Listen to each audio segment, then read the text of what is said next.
ফরিদা পারভিন শ্যামলী চৌধুরী ছিলেন উপজেলা পরিষদের মহিলা ভাইস চেয়ারম্যান। জুলাই আন্দোলনে আওয়ামী সরকার পতিত হবার পর হয়ে গেছেন কন্টেন্ট ক্রিয়েটর।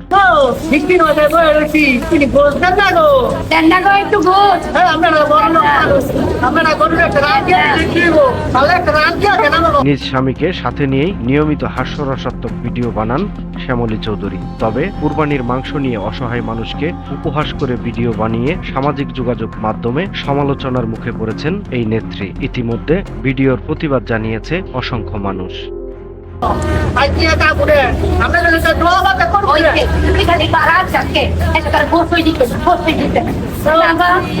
তিন কন্যা নামের একটি ফেসবুক অ্যাকাউন্ট থেকে একটা গরুর রান ভিক্ষা দেন গো ক্যাপশনে সামাজিক যোগাযোগ মাধ্যমে ভিডিওটি আপলোড করা হয়। ভিডিওটি আপলোড হওয়ার পরপরই বিভিন্ন মানুষ কমেন্ট বক্সে প্রতিবাদের ঝড় তোলেন।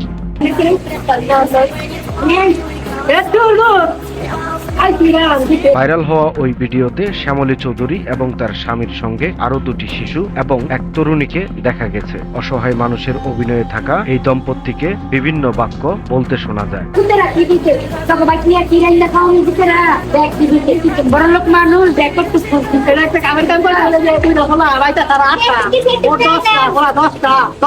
এদিকে সামাজিক যোগাযোগ মাধ্যমে ভিউ লাভের আশায় অসহায় গরিব মানুষকে তুচ্ছ তাচ্ছিল্য করে ঠাট্টা করা হয়েছে বলে মন্তব্য করেছেন অসংখ্য মানুষ। ওই ভিডিওর কমেন্ট বক্সে প্রতিবাদের ঝড় তুলেছেন অনলাইন অ্যাক্টিভিস্টরা।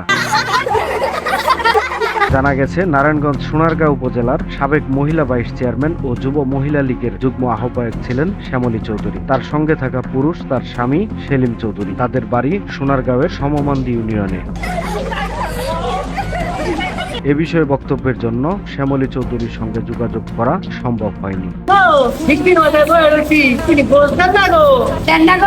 সময়ের কলম, নিউজ ডেস্ক।